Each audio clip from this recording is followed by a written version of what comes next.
Hey everyone, welcome back. Bronze Dragon here, once again saying thanks for dropping by. As always, I appreciate the time you spend with me. If you continue to enjoy Splinterlands coverage from me, please leave a like on the video and subscribe if you haven't already. And just a plug right up front here, if you want to talk Splinterlands, I have a weekly live stream on Saturdays at 11:30 Eastern Time here on YouTube. Please stop by and we talk Splinterlands for an hour. It's usually a lively discussion. Okay, now in this episode, if you've been keeping up with Splinterlands, Land 1.75 patch came out a little bit more than a week ago. Now, I did a video last week showing some changes. There's been a lot of changes. Everybody who is playing the land game in Splinterlands had to undergo and try to figure out over the last week and a half, 2 weeks, what they were going to do with their land, because there was a lot of changes that happened. So if you want to find out what those changes are, reference my last video in the series. I go through it. And there was actually an episode before that where I explained all the changes that went into effect. But with that said, I've had about a week now. It's just shy of a week, almost, it's like 6.5 days that I've let my land go after all the changes I've done to them. So what I wanted to do in this episode is dive in, take a look at what I've made over the last week. I have some cards and some other changes I need to put into my lands to update them for the coming week. And we'll take a look at that and we'll implement those as well. So if that sounds interesting to you, please stand by.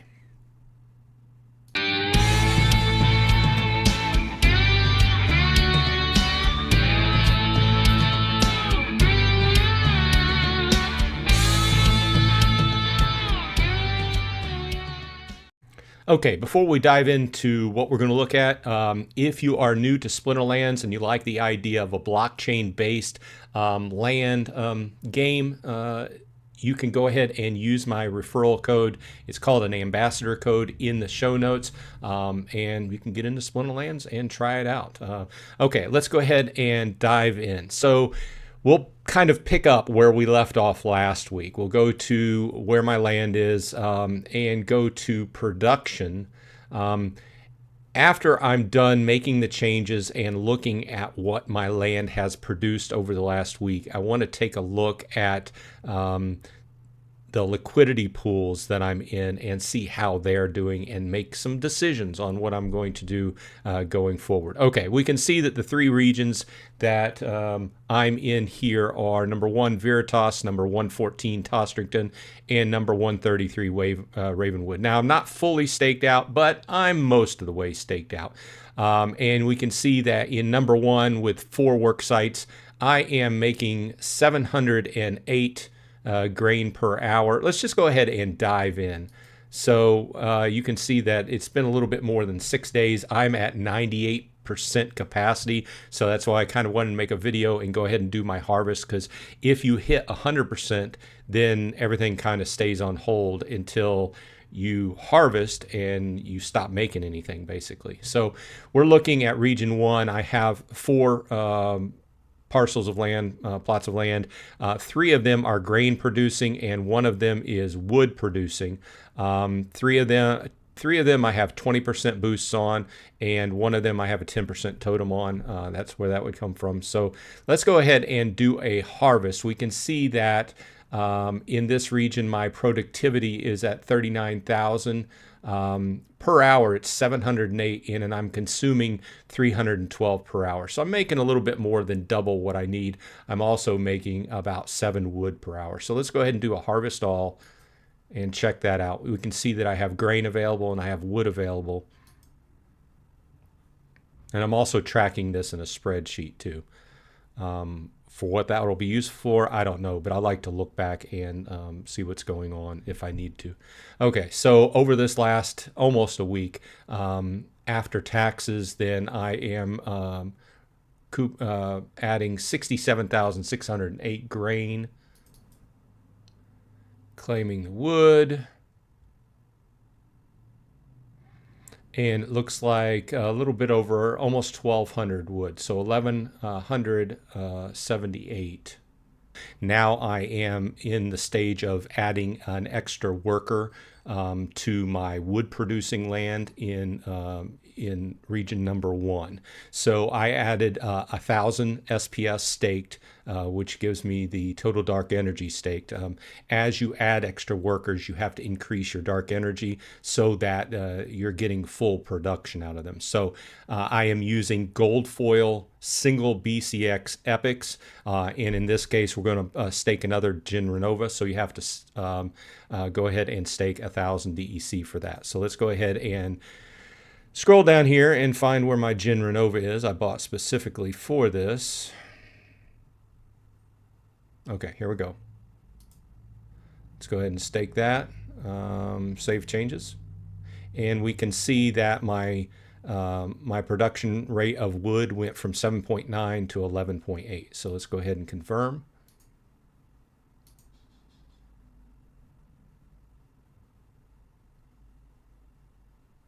Okay, so good there. Now we are going to go back and produce a little bit more grain. This is just following my standard strategy. Well, it really comes from Gathering the Magic. He came up from it in the first place. But the idea is to slowly stake, instead of having come out of pocket for a bunch of DEC right up front, to stake for your dark energy and a bunch of money for cards, to slowly stake out cards and add DEC over time. Now, a lot of my land, about 85% of it, is fully staked out, but these other lands coming afterwards, after that initial stakeout period, which happened more than a year ago, right? I'm just building everything up slowly. So that's what this is following. So let's jump into here and let's go. This is a grain producing land, and we can see that this one just has just a hardy stonefish maxed out gold foil common on it. So let's go ahead and add. What I want to do is go ahead and stake once again. It's going to be a single BCX gold foil epic. So we are going to stake 1,000 DEC here.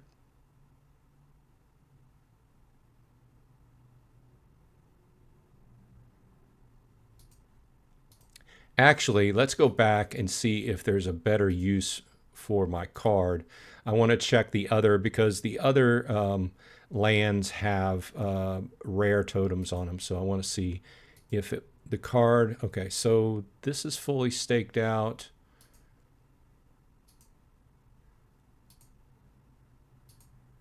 And this is fully staked out. Okay, I just wanted to make sure that I wouldn't be better served putting the card on another piece of land, because obviously if you've got a rare totem on a piece of land, it's better to work on that land than one that's got a common totem on it. Okay, so let's go ahead, and we've got the DEC stakes. So what I'm going to look for, let's scroll down here. Once again, it's a gold foil single BCX epic, and it's Igor Darkspear we're going to put here. Okay, save changes. And this is going to bring me up from 48.4 grain per hour to 62.9.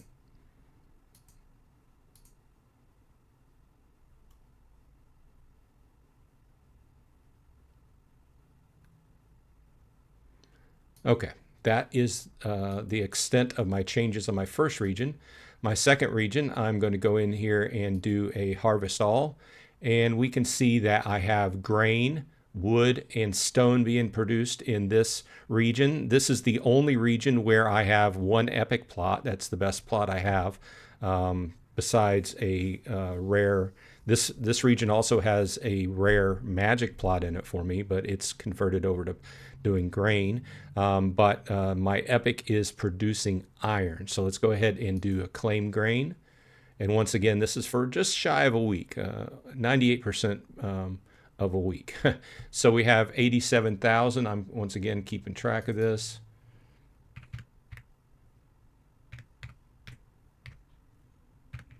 Okay, let's go back. As far as wood goes, let's see how much we get there. We have just over 9,000 wood.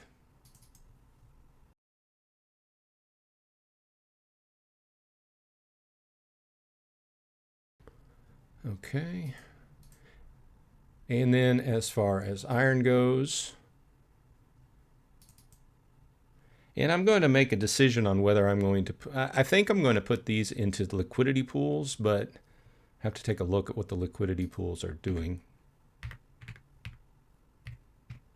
Okay. Now we can go back. I do not have any card changes in this region, so we can just proceed. Now we're to the region where I have the most plots, and you might notice that I have a not constructed one down here because, yes, I bought another plot this week. So I am at an even 20 plots, and I'm happy there. But it wasn't a great deal, but it is a rare grain producing land. And in this region, I needed another grain producing land because we're going to look at this. And this is the closest region I'm at. This is a region I'm closest in not having enough grain. I am, but just barely. So required per hour, 748, and I'm producing just over 1,000. So it's pretty close. If I come in and beef up some of these, it might go over. So what I'm going to do is I'm going to go in and add some cards to some of my plots here. So before that, remember, before you make any changes on a plot, do your harvest, because if you don't, it's going to trigger a harvest and it won't work out right. So do your harvest first. So let's go ahead and do our harvest. So it's showing that I'm running at a negative. This is interesting. Insufficient grain for harvest. You need more grain. So I've got 174,000.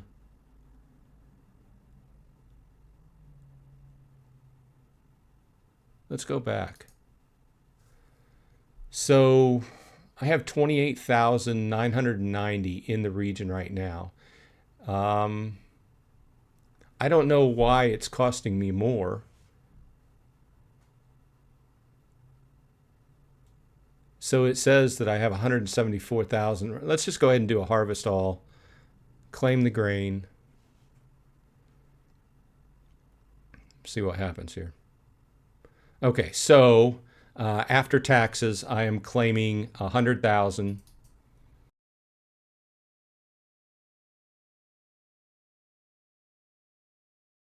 Now I claim that. Now let's go ahead and do a claim of wood. And it's going to cost me 17,500 grain to claim my wood.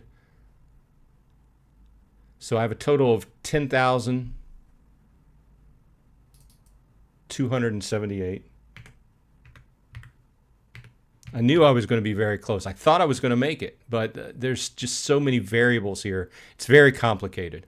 If you don't like complicated math, this is not the game for you.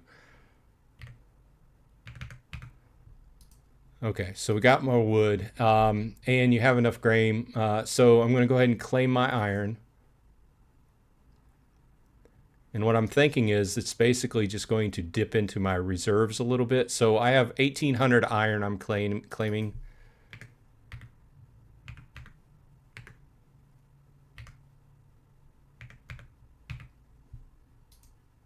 Okay, now let's go back and look at, okay, so I came out a little bit ahead of where I was. Okay, so I'm doing good. But what I want to do is go ahead and make some changes so I can produce a little bit more grain here. So let's go in and look at, let's manage here. And I picked up 2 more wave broods, so I will need 2,000 more DEC staked.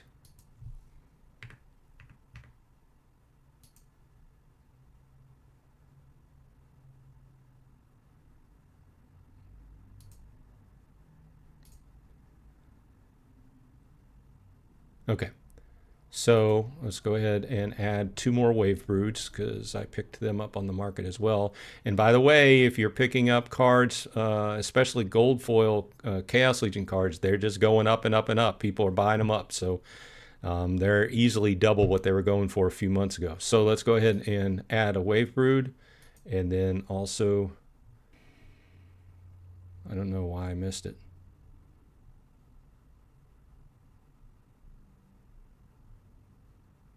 Oh, here it is. I don't know. Must have scrolled right past it. Okay, so we're going to go ahead and save changes. And this is bringing it from 58 to 72. So this is all going to help, you know, whenever I do my next claim. It's just going to help produce more grain.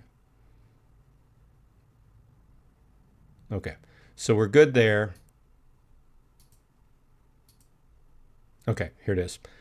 So we're going to do basically the same thing here. And I know this may be boring for some people who are used to this, but I'm providing this kind of as maybe some instructions for people who are relatively new to this. You know, you go in and you're adding extra characters, extra cards to your land to increase the amount that they your production power on the land. You have to make sure that you go ahead and stake the extra DEC as required, so you can get full production out of those cards. So each one of the gold foil epics requires 1,000. So I did buy one extra 100 Jarks for this one.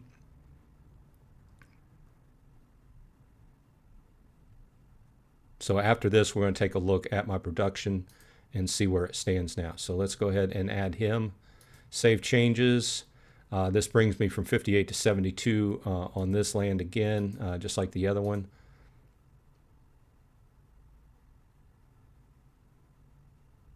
And we will not be as close next week when we do a claim. Okay, so now I still have to come up with what I'm going to do with this extra land here. It doesn't have anything built on it, so I might do a whole episode just on that, because there's some people that if you go in and you're buying land, if you can buy a land that has if you can find a deal or a good price on a land that already has a building built on it, you're better off going with that. Even if for say if the land is $5 more, $5 to $10 more, if it already has a building built on it that you want to go ahead and use, you're better off going with that than a stripped down land like this land that is undeveloped, because there's several extra charges and things you're going to have to pay for to get that land up and working. But that's another episode. One thing before I sign off here, I wanted to take a look at is I have been putting up to this point some grain into liquidity pools to try and earn a little bit of extra money off of that. So I wanted to go ahead and take a look at this. This is kind of small to read, but if you go under the land trade hub and under markets, you can switch over from all markets to my markets, and then switch on the switch that says show my fees earned. And shout out to Cryptomancer, doing a great job of bringing a lot more functionality to this page, and so we can see a lot of the numbers going, what's going on. Before land 1.75, you couldn't see it, right? So, but with that said, you can see, let me see if I can blow this up a little bit. I think this printing could be, maybe I'm just an old guy, but the printing could be a little bit bigger. So we'll see that my contribution to the grain pool at this point is 704,000 grain and about 8,000 DEC. So I have a very small share of the land pool, like 0.021%. I have earned no fees today. The grain I've earned is 204.5, and I've earned almost 2 whole DEC. Now, fees earned this month, I've earned almost 5 whole cents this month, 4,766 grain, and almost a whopping 10 DEC.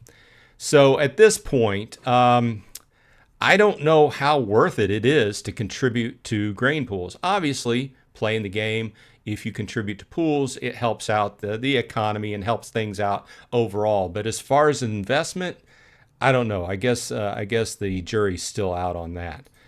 Let's go back to all markets, because I have not contributed to these other markets yet, only the grain. So let's go into wood and go to manage. We're going to add a little bit of resources. Do I have any in Veritas? Yes. Let's go ahead and just add 1,300 wood, just to be a round number. And then, you know, that only requires 43.5 DEC. So we're just going to add it and slowly over time and see what happens. If we go a couple months and it's not doing anything, then I might just remove it and sell it. Okay, let's go to, well, actually we can go back and look at my other region, Tostrington. I have 10,000 I can add. So that's going to require 334, almost 335 DEC. So getting a little bit put into the wood liquidity pools. And finally, Ravenwood. Let's do 11,000.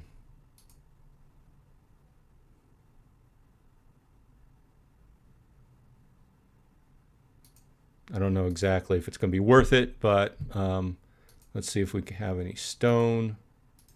No stone. Okay, no stone. And then iron. I do know that I have some iron in Tostrington. 1,400. Wow, that took 502 DEC.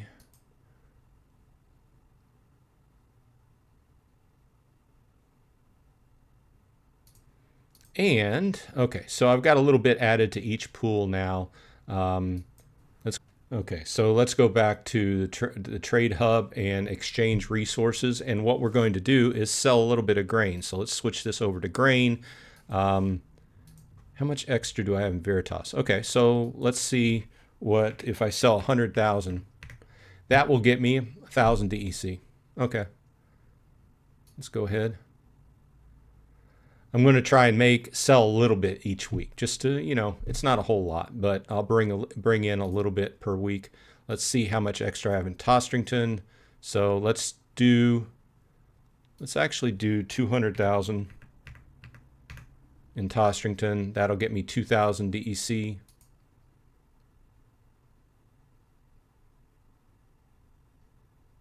Okay.